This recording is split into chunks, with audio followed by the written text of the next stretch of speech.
Ladies and gentlemen, welcome to The Right Time, a Wave original. My name is Bomani Jones. Thanks for listening wherever you get your podcast. Thanks for watching us on YouTube. Subscribe, like, rate us, review us, give us 5 stars. You only give us 4 stars. I'm inclined to believe you are a hater. It is that time of week where we have a guest join us. Check him out on First Things First, 5 o'clock Eastern on FS1. Danny Parkins, what's going on? Bo, good to be back, man. How you doing? I'm good, man. Did you get out of Nick's house before the Chiefs game started, or did you stick around? I got out, and I didn't even send him any texts. Not any taunting texts, which I thought showed tremendous restraint because Wilds and Brew and Nick, even though Nick was sitting 3 feet to my right, were sending texts in the group chat after the Caleb interception. And I don't know if it's because they respect me less or I'm like a new guy and it's a hazing situation. There were no texts mocking him during the Chiefs game, and I got all of it during the Bears game. That is a reflection not of how little respect they have for you, but their understanding that you're not going to harm yourself. That's true. Right? Now, do I think Nick would harm himself under those circumstances? Of course not. Can I guarantee you? No. Yeah, so Nick came to my spot during the Colts game because my mom was in town and he's known my mom for a while because it was around Thanksgiving. But he said, he was like, I am a little nervous at how I'm going to behave. And I'm like, buddy, I'm a little nervous too. I'm a little nervous too. But she's seen it all, so it'll be fine. And then there he was, down on 2 knees, basically praying at my television as the Chiefs pulled that off, just making a fool of himself. Now, when his team lost a Super Bowl to his nemesis, Tom Brady, I was not there, but I sent a text to his wife and said, is he okay? And the response was quite simply, no. Yeah, that's right. That was it. That was it. That was matter of fact. But can you imagine if he rooted for the Eagles?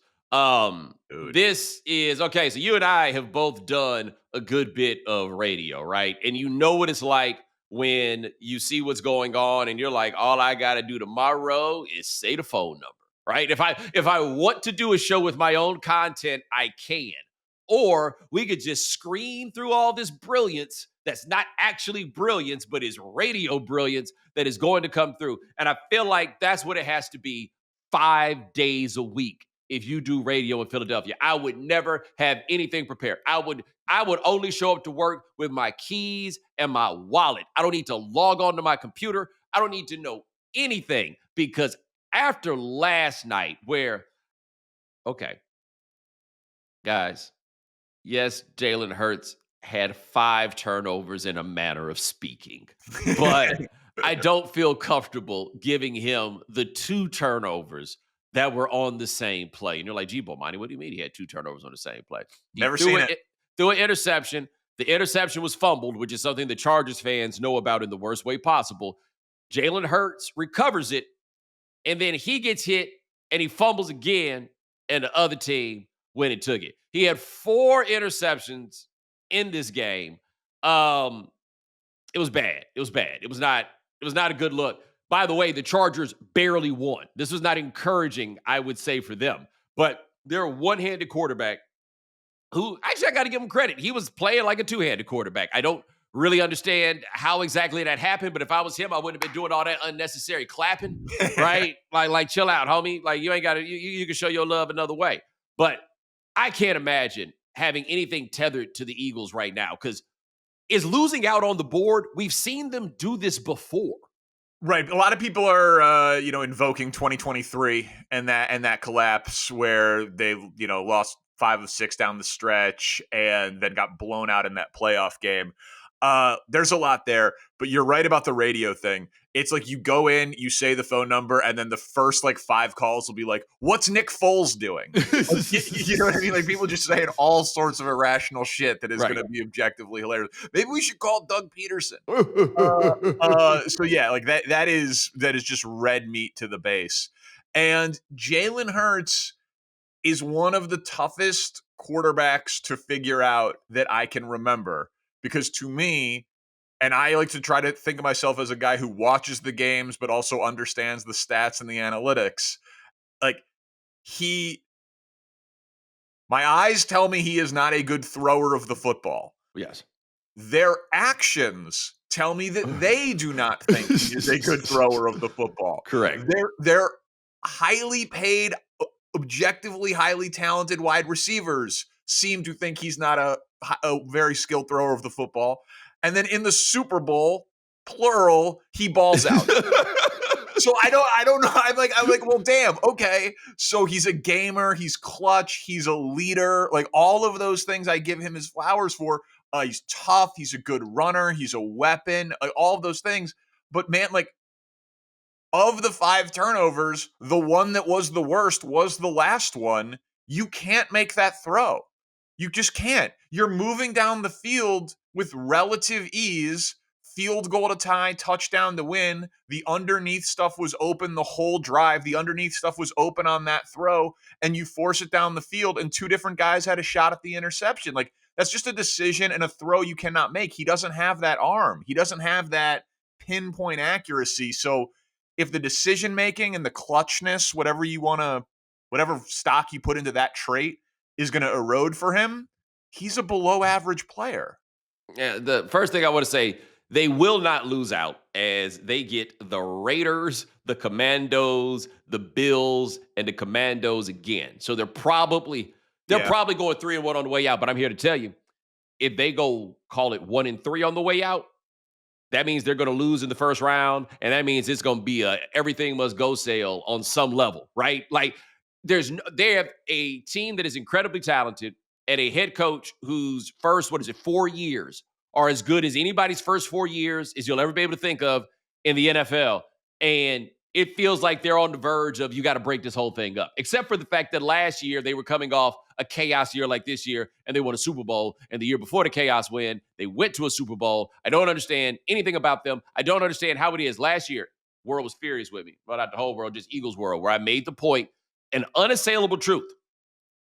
Every team that I've ever seen Jalen Hurts quarterback has been ultimately limited by his ability or lack thereof to throw the ball, right? It happened at Alabama, right? They benched him in the title game, and we saw the passing game turn into something else, right? It happened at Oklahoma. By the way, 2 places where he was a Heisman Trophy finalist. This is the duality of the Jalen Hurts experience. Correct. And we have seen it happen with the Eagles, except for the multiple Super Bowls that you just referred to. Which is a big, other than that, Mrs. Lincoln, how was the play series of moments? Like, people are like, well, so you don't credit him for the Super Bowl? I'm like, no. It's the opposite. I credit him so much for the Super Bowls that it makes me question everything else I know about football and quarterbacking because he is such an outlier in that way. And listen, I don't exactly know what Nick Sirianni does.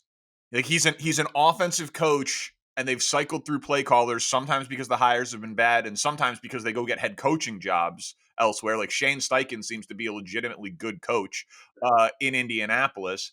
And then he hires Kevin Patullo, and that seems to be going poorly. And it's like, well, then take over.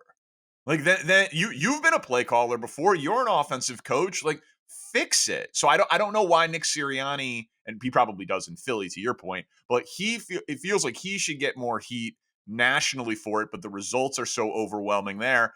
And I will say, I don't think they're going to go 1-3. But if they do, and if Dallas wins out, Dallas can still jump them for the division. And in that scenario, then it's everybody must go. Yeah, somebody got to go, right? At the very least, at that point, I do think someone has to get fired. I do wonder this about Sirianni, is that if he takes over the play calling and nothing changes, then his everybody must go becomes a lot stronger, right? What if, and I've seen people, I mentioned this on the last show, and I've seen other people talk about this where they say that Chris Sims has never been a Jalen Hurts fan, is a go hard at Jalen Hurts sort of dude.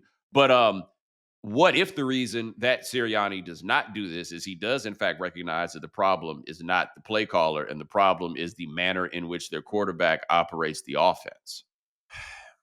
Yeah, I think then I would agree with him. Like I do think that he is a limiting thing like we've talked about, and it was masked last year by Saquon Barkley having one of the 5 greatest running back seasons in the history of the league.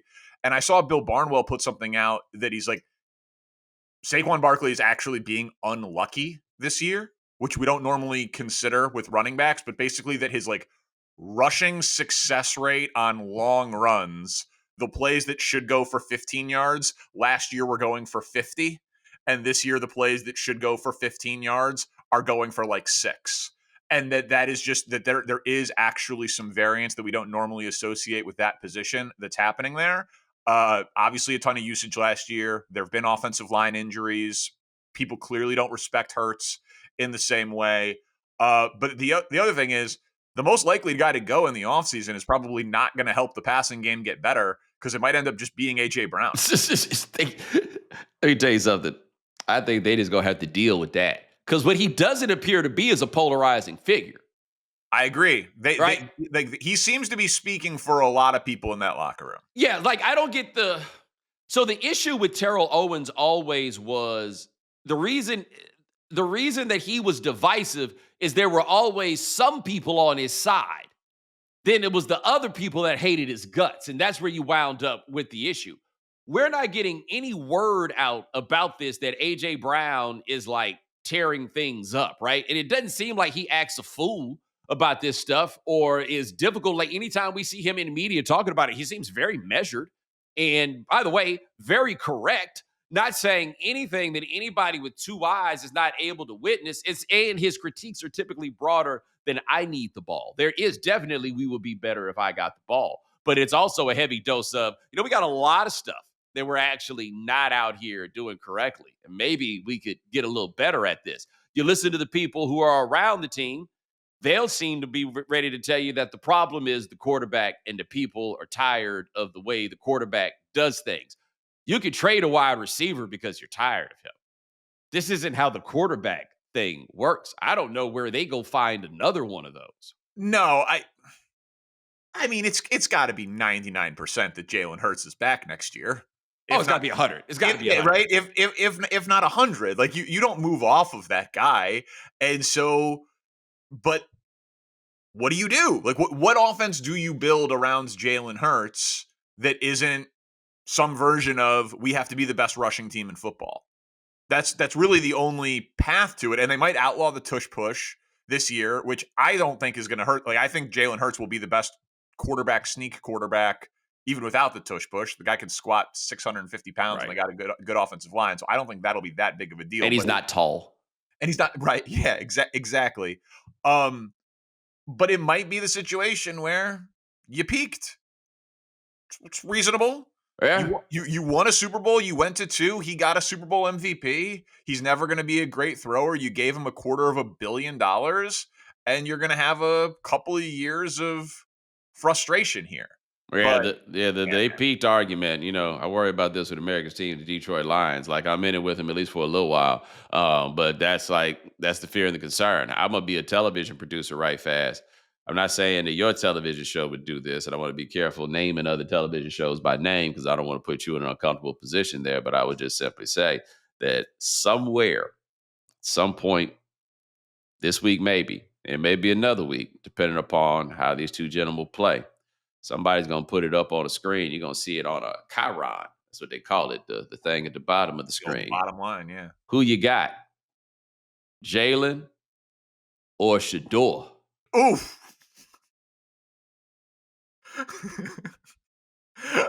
I can promise you that will be another show, and then I will keep my thoughts to this podcast or our text messages. Yes. Like I'm saying, we're just talking about a hypothetical situation right now. Right? Nobody has actually done it. By the time we get done recording, however, it may be on the screen already. But I'm telling you right now, somebody is like, I don't know, man. I think that might have some sizzle to it. Yeah, well, it's got some sizzle. Can we talk Shedeur for a minute? Sure. What do you? I mean, and by the way, we were in the same room while that game was going and watching and talking as it went, while also watching a zillion games. But we were in the same boat on that one. Yes, and we did it on the show yesterday, and so I went back and watched like the YouTube cut up of every Shedeur throw because we do have we got 3 TVs and one's on the Right. quad box and one's on red zone. It's like football overload, right?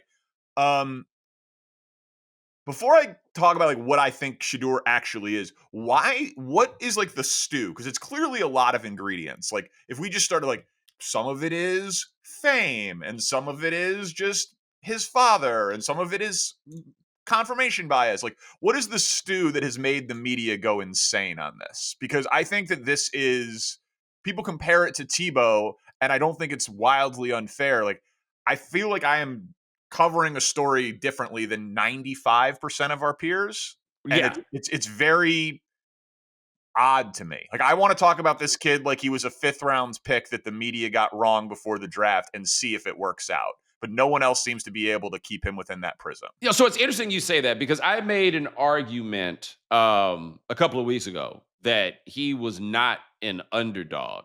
And I kind of started rethinking that to a degree. And he's not an underdog in the sense that his father is Deion Sanders and has been able to put his thumb on the scale in some ways to get him Yeah. some looks they may not have gotten otherwise.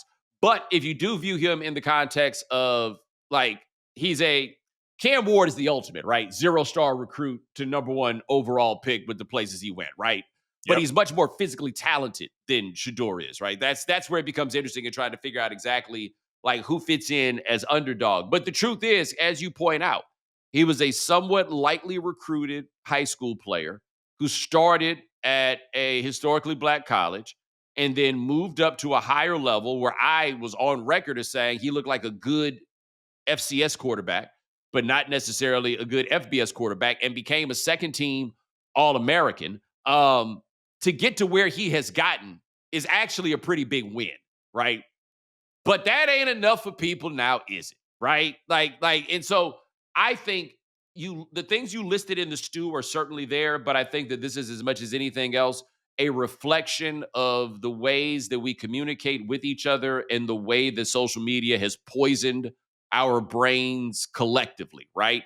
And so everything becomes a debate point because that's what gets engagement, right? Like Yep. everything becomes something that has to be, rarely is it there to be discussed. It is very often there to be argued. So let me tell you this one. I think I see a screen grab of this. I didn't listen to it. So if this isn't exactly what it is, that's fine. You let me know. But I'm just going to read to you this synopsis of something off a nightcap with Shannon Sharp and Chad Johnson. And it says, Shannon Sharp tells Chad Ochocinco that he believes the Cleveland Browns are trying to set Shedeur Sanders up by letting him start the remaining games of the season, with their next games being the Bears, the Bills, Steelers, and Bengals. Um, Set him up to fail or to succeed.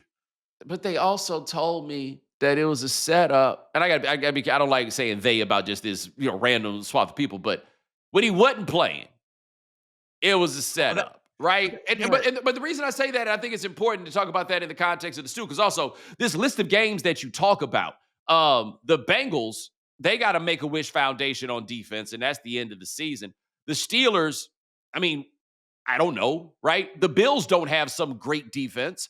And the Bears, you know better than I do about what exactly. I mean, they're a good team, but I They, don't know. they get a lot. They lead the league in takeaways, but they've been in multiple shootouts this Right, year. but They're not a great defense. Yeah, But this is the kind of thing I hear people say things that are so far in exactly. either direction when it comes down to him. Honestly, I don't see, and maybe these people are out here, but I don't see that many people who are that hard on Shedeur in public anymore. I see far more people who think that anything that isn't going exactly his direction is some kind of setup to hold him down. And I think that is the broth of the stew is the internet. Listen, and I think that that's the answer probably for a lot of things nowadays. Like that, we just all have some degree of toxic internet brain, Right. and it's polluted everything. And listen, I will like my true thought is that a 5th round pick on the Cleveland Browns should not be a topic, but I don't fight it for when it gets in the show because I know it does numbers. Right. So, like, I guess I'm contributing, even when I then get on the air and try to do the most reasonable Shedeur analysis ever, almost like intentionally trying not to go viral to make some sort of defiant point. I could be more defiant and not allow it in the show. But it's just odd to me that like he had a statistically very good game against Tennessee with some absolutely impressive throws. I thought the touchdown to Njoku was very good. I thought the back pylon throw to Fannin was Yeah. good. I thought he felt the pressure on some and dumped the ball off nicely. I thought his stats were a little inflated with Yak. Judkins had a huge run after the catch. Judy's touchdown was a huge run after the catch. So I don't think it didn't look to me like a 340 passing yard game, but that's what the stats ultimately showed. But I've never seen people so happy to crown a guy a franchise quarterback for losing to the Tennessee Titans. The worst team in the league. Like, what's going on? But it's because people want it, right? Like I think this is maybe the part that I think is the most interesting is how much about Sanders in the discussion has been about whether or not he's getting a chance. And I'm like, when did we start doing that? Yeah. Like that's not the world that we're in. That's not it's not that. But I think it lands in the middle in the sense that, for example, Stefanski says that Shedeur is going to start for the rest of the season. There's no reason why he should not. I agree. In what I've seen, he's been better than anything that Dylan Gabriel had produced. I don't watch closely enough to tell you exactly why he is. I've watched more closely with Shedeur than I did with Dylan Gabriel, I guess is the point that I'm saying. So I'm not in a great position to be comparative. But yeah, he should be playing for the rest of the year, and the Browns will be fools if they don't take a quarterback as early as they possibly can next year. Like, come on, man. Like, this is, and that leads us then to an open world and setup where the Eagles can trade a 4th or 5th round pick or bring Shedeur Sanders in and give Jalen Hurts somebody behind him to make sure that, he doing what he's supposed to do in the offseason. And then go, boy, like you think they're having a good time in Philly now. I don't think like that. And listen, I think that's the thing. Like we have seen NFL teams sour on quarterbacks. They don't want headlines for backups, which is reasonable. It's a reasonable thing to not want. Yeah. Your backup quarterback to be a distraction. I think it shortened Cam Newton's career. Not to have a whole Cam Newton conversation. It was a factor with Tim Tebow. Like we have seen it before. So Shedeur is going to have to be exceptional. And if he goes into next year with a top 5 pick, a $230 million quarterback, say whatever you want to say about Deshaun Watson, but the owner was at his wedding this year. Like, you know what I mean? Like you're like, oh, wow, the owner wants Shedeur. I think the owner wants Deshaun Watson to work. Right. You know Although I mean? God knows how cooked he's coming off an Achilles, right? Yeah.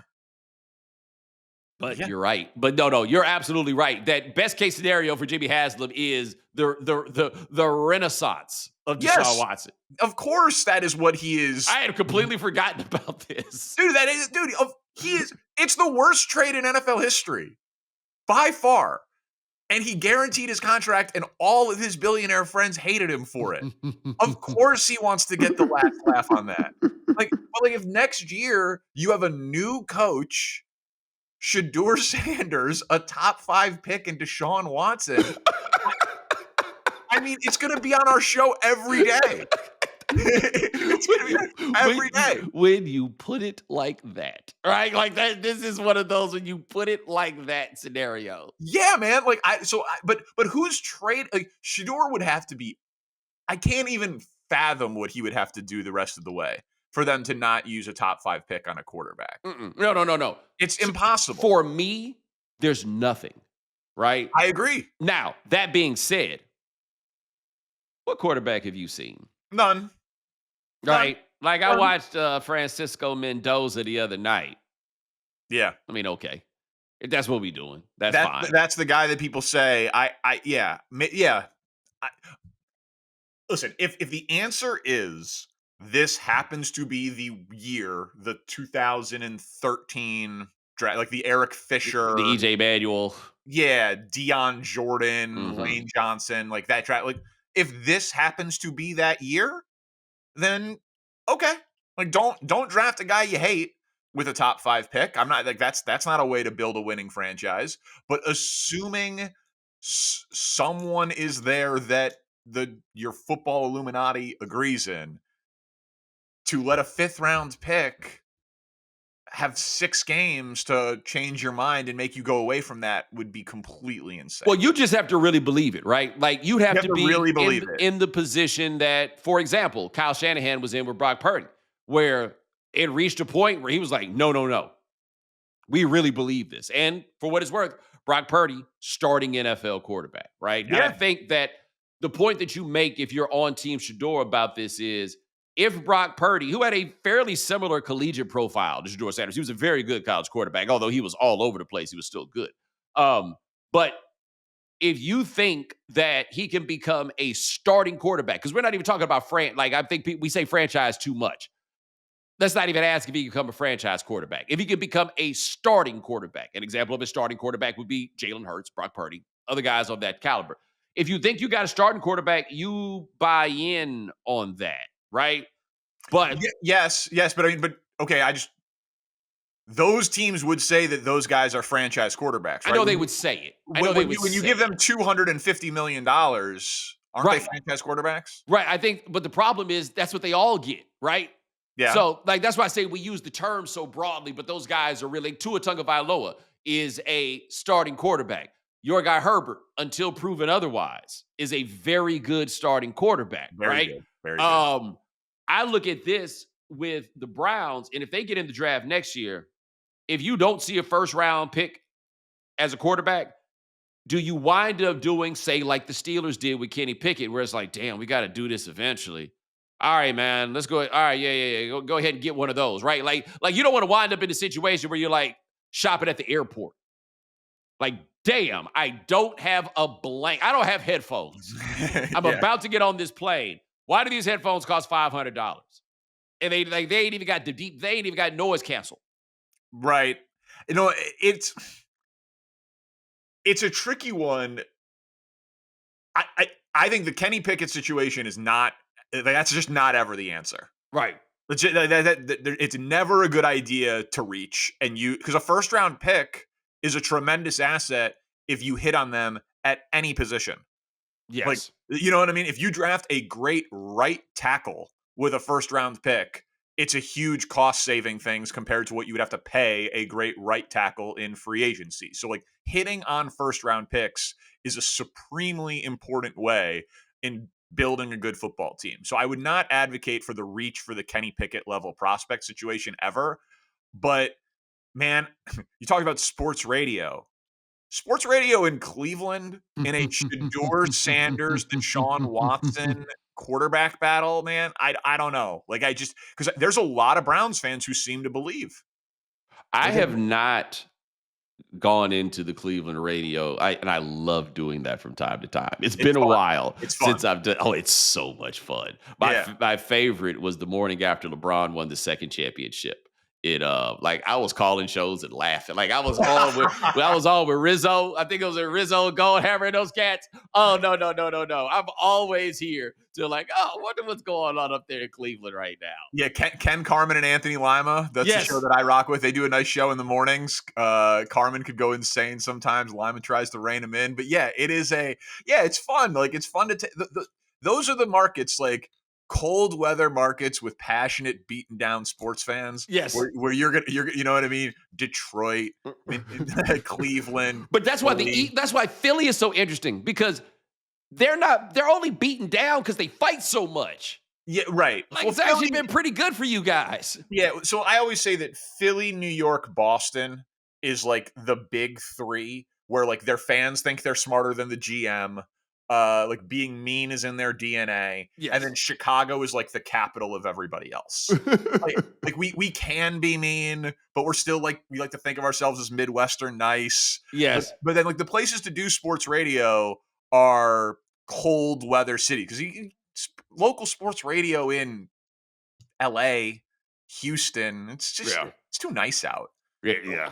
Though I do contend, Chicago, New York fans, and we're going to break with this idea, are far more beaten down than they get credit for being. Like the Thank you. Bears Thank you. are a far more miserable sports franchise. They have an incredible history and nothing after the history except the 85 Bears, right?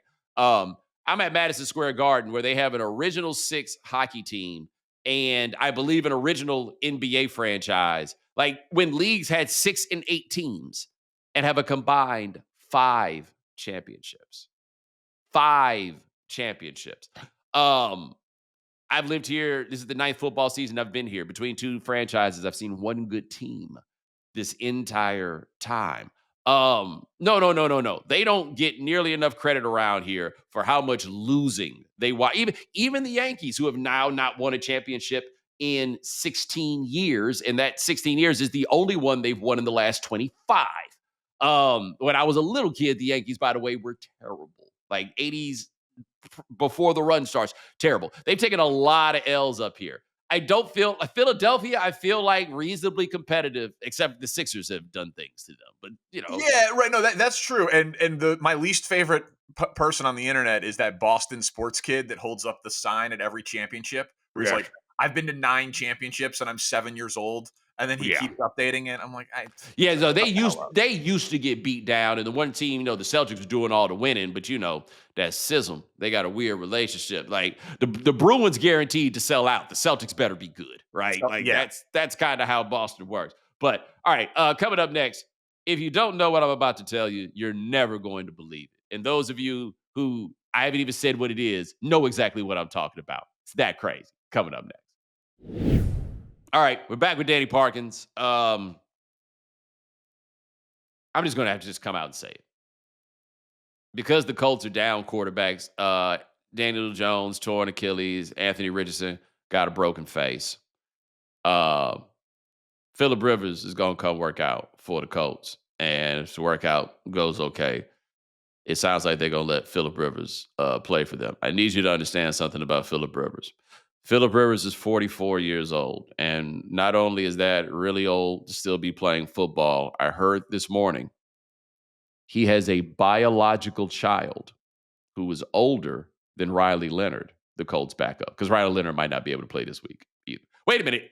So is Phillip Rivers, it just dawned on me as I was saying that, is the plan that Phillip Rivers might play on Sunday?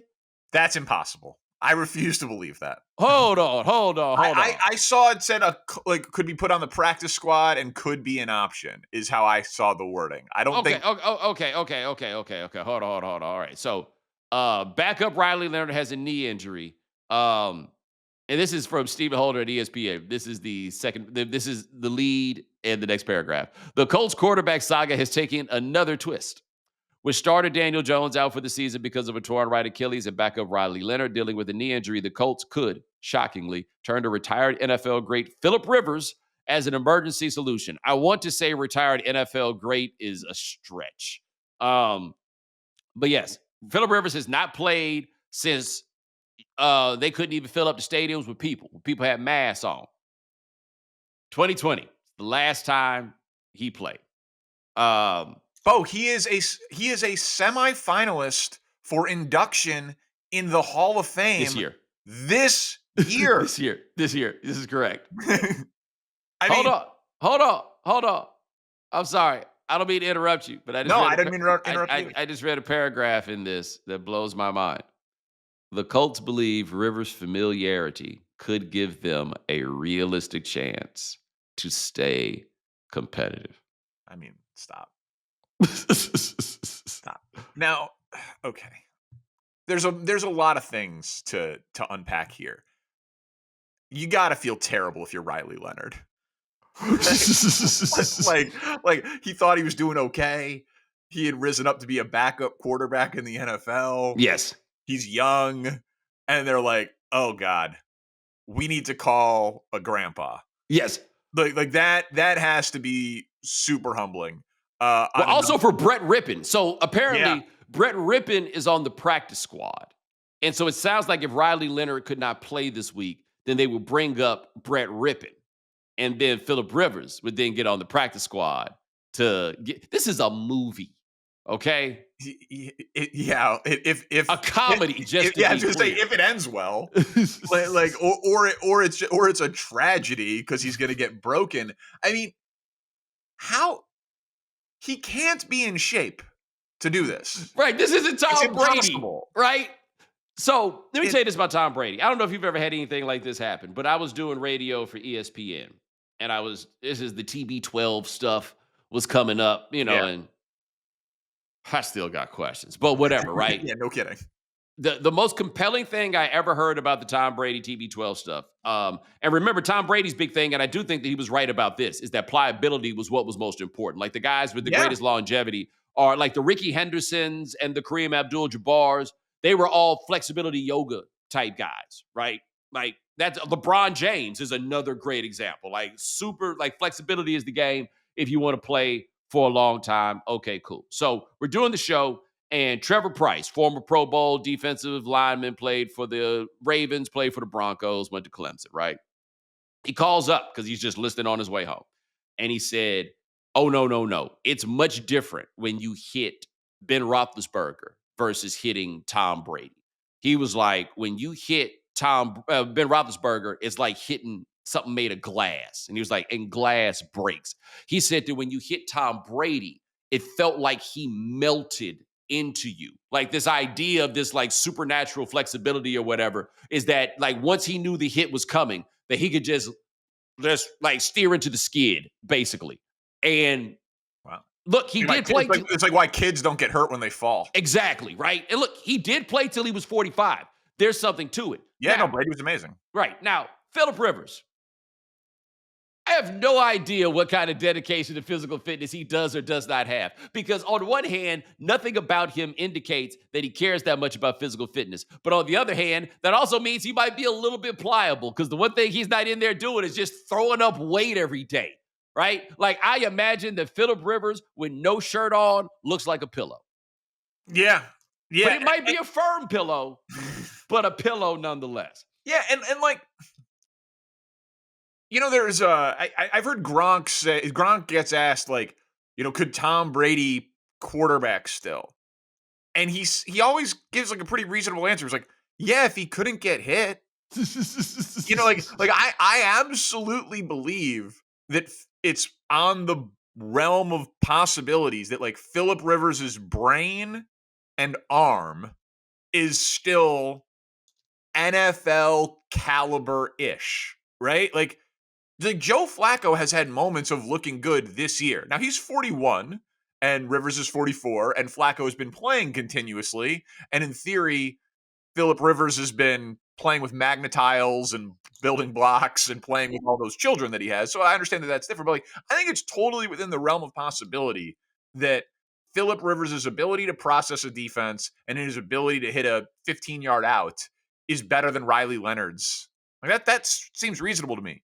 But the problem is it's tackle football. Yes. Look, you have to move. You just indirectly made a great point. The reason that Rob Gronkowski doesn't still play football anymore is because he doesn't want to get hit. Yeah, exactly. And of course. And by the way, when he gets hit, he's also hitting back at the same time. The thing that's underrated about being quarterback is so many of those hits are there ain't nothing you can do about it. Like it's the only job where you have to act like people aren't trying to hit you. I guess wide receiver to a certain degree also, but like you just have to stand there and somebody might hit me in the kidneys while I'm not looking. Yeah, but I mean, at least a lot of the time you are also running. Like so you're in could deliver some blow. Yeah, you have to. Brady is an outlier until proven otherwise. And I believe that like we've gotten much better at sports science and sports medicine and nutrition and flexibility to like, the old thing like you couldn't be a running back after 27 or like those things have changed clearly. But I tend to believe you also have to like continuously be an athlete. Like I don't think you can be Hall of Fame eligible and then come in and start an NFL game mid-season. And look, I could be wrong because I don't know this man. But do you think that Phillip Rivers is still out here? Is he Colin Kaepernick still working out every day, waiting on a call that's never going to come, except it did? Yeah, I don't know. I would be surprised. I know this. I have a 3-year-old and a 5-year-old. And at the end of my day, I'm tired. Now add 7 more kids. I just have to assume that it's not going to go well. And also, Indianapolis, you are the 8th seed in the AFC right now. You have lost 4 of 5 and 3 straight. Could lose out. Well, that's what I was going to say. Here are your last 4. At Seattle, top 3 defense in football, home against San Francisco on Monday night. Okay, not, an injured defense, but Robert Saleh, has them overachieving like crazy. Jacksonville, pretty good defense this year. Houston on the road, best defense in football with a bullet. Like, so you're playing 2 of the 3 best defenses on the road, a top 3 defensive coach in Robert Saleh. Like, stop. These are It's not worth it. these are the kinds of decisions that you make when you don't have your first round pick. Oh, right. And so, Right. yeah, man, I said it at the time. It has worked trading multiple first round picks for non-quarterbacks, but I would never do it. I Like, mean, maybe for an edge rusher. maybe, but like the Sauce Gardner thing, at least you didn't have to immediately pay him top of market. But what often happens in these situations, like with the 2 edge rushers that it happened with, Khalil Mack and Micah Parsons, you have to give up all the draft capital and then pay them the biggest contract ever. The Bears thought they had their QB in Trubisky. They didn't. They had one good year. The Packers obviously have Jordan Love and think they can win the Super Bowl, so maybe it'll work. The Rams won a Super Bowl with Jalen Ramsey, but then he was gone like a year and a half later. You made this bet on Sauce Gardner because you would have made a bigger bet on Daniel Jones, and now you've got no first round picks, and your other option is Anthony Richardson. Like, you're just screwed. Yeah. Now, right fast, before we get to the what we gonna close with, I just saw something as we were talking that, and who knows if this is actually true, but it'll Right. just bring it up. And it says, ever since CP3 got sent home, he's been doing what he's been wanting to do more of: spend time with his son. And my question for you is that a win for this son or not? Because I'm seeing it with a video of little Chris on the timeline and Chris Paul standing behind him with his hands on his hips. What's there to watch? He's running on a fucking treadmill. Like, what is there for you to observe here? Oh my God. Like, if Chris Paul is like this with adults, what do you think he's like with his teenager? Dad, I just want to have fun with my friends. Yeah, listen, sports parents, man. Hold on, with the gym built into the house. I have to see this. Where can I I will find- send you the link now. But Okay, I just had never thought about like what it was like when the Paul family found out Dad's coming back. they were just like, oh no. Like, he's not even leaving to go. Forget about road trips. He's not even leaving to go to work. Yeah, man. Well, Chris Paul, he is a real case for 2 things can be true. All-time great point guard, Yes.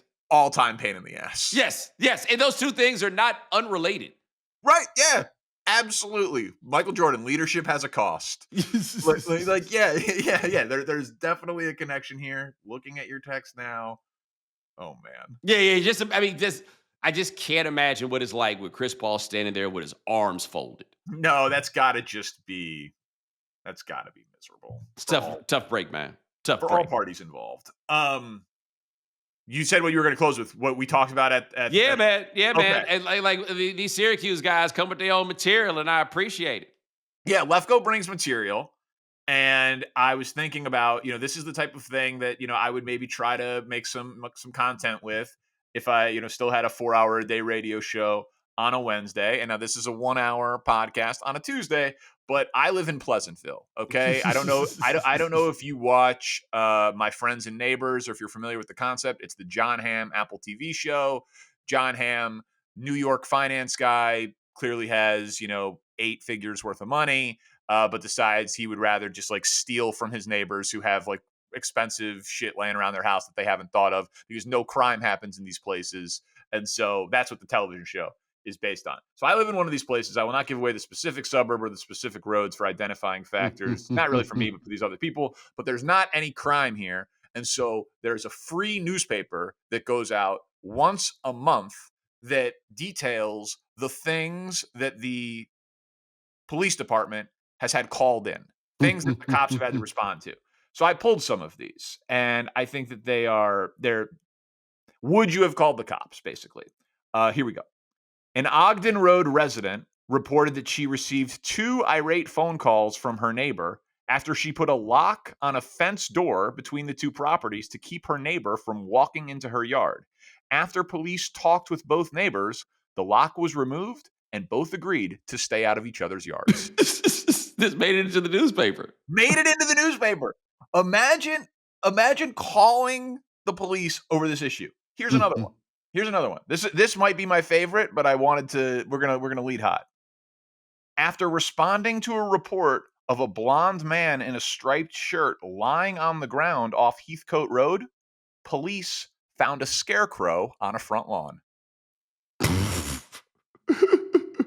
Bo, these are human beings that I'm sending my kid to school with, that I'm expected to like hang out with at children's events. They are so pampered and privileged and sheltered that they called the cops in October in suburbia because a scarecrow was on the ground. Counterpoint. If they going to pay for them cops, they going to make them do some work. Okay. That is a reasonable counterpoint. And those kind of people are those types. I got an alert from my kid's school. Okay. My wife sent it to me. I didn't believe it was real. She confirmed it was real. They did not allow the kids to go out for recess one day, and they called it a soft shutdown because there was a sighting of a raccoon. And so they called the cops, called the police, and asked for extra patrols around the school to come look into the raccoon situation. I went to the Halloween thing at the kids' school, and I've been dying to talk to someone about this. I talked to my wife knows this other mom, trying to make conversation with this random dad. I'm like, hey man, I had my first, welcome to blank town moment with this soft shutdown over the raccoon policy. And he looks me dead in the eye without a hint of sarcasm, irony, or even the appearance that he had ever heard a joke. And he says, that's a good policy. Do you want your kid to get rabies? I'm like, what the fuck are you talking about? These are people who walk among us. I have hundreds of them. An Oxford Road resident told police that a man wearing a mask and blue coat walked down his driveway, stopped, turned around, and then walked back up his driveway.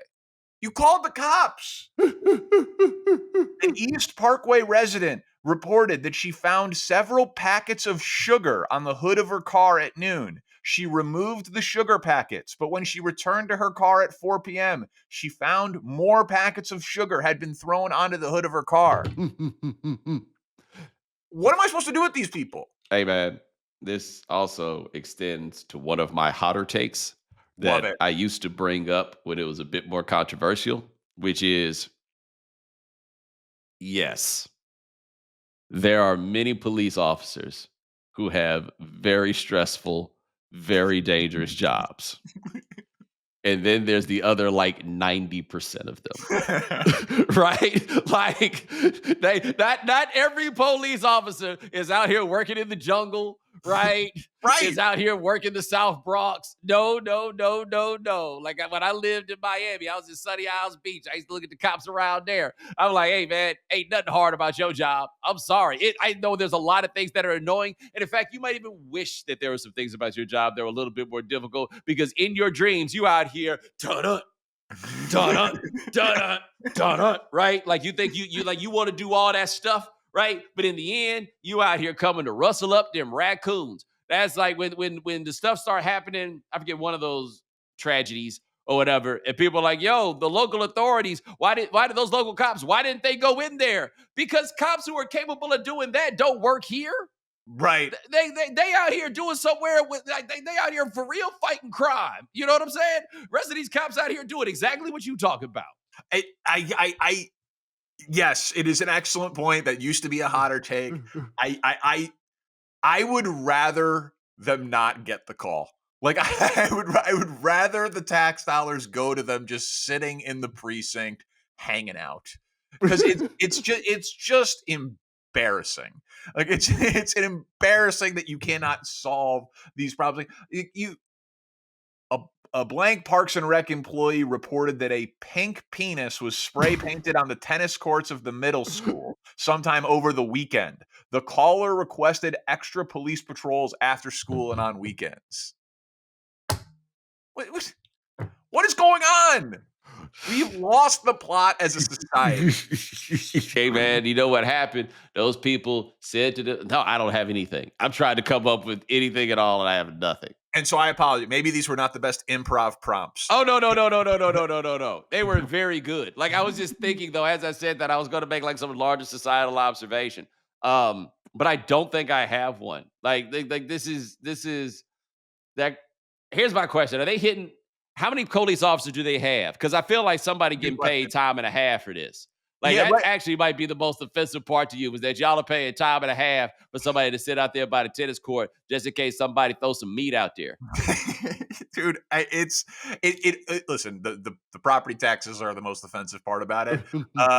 And I'm sure I'm going to find my Suburban crew eventually. Like, everyone's like, your kids will become friends, and then you'll become friends with their friends' parents. I don't know. Let me tell you something. I don't can know. tell from this that you and my brother are really going to start playing a lot of golf together, because you're going to need it. Dude, I am down. He needs to, when the weather gets nice again, he needs to hit me back, because I need to find my golf crew. And again, the people up here, I try to talk to the dads with the golf polos at the school events, and they all belong to country clubs with crazy initiation fees. And they're like, oh, what do you do? I'm like, I do what I do. And they're like, what do you do? And there's venture capital, hedge fund, investment banking. I'm like, I don't want to talk to any of you. No, I know you well enough to know that you don't want to play golf with them, because you told me they were wearing golf polos. Right? Like the fact that they were wearing the garb and they weren't playing golf, that's how I knew right there. You ain't wanna. Yeah, that's right. That's right. That's exactly right. That's exactly right. Danny Parkins, check him out. First things first, 5:00 Eastern, FS1. My man, I greatly appreciate you. Anytime, Bo. It's always fun. See you soon for some football. Yes, sir. Ladies and gentlemen, thanks so much for joining us here on The Right Time. We do this 4 times a week. Ryan Brumley handles everything behind the scenes. Thank you, sir. Hit the voicemail line, 323-596-7767. Remember, follow The Right Time. Subscribe, like, rate us, review us, give us 5 stars. You only give us 4 stars, I'm inclined to believe you are a hater. We'll talk to you guys in a couple of days. Take it easy.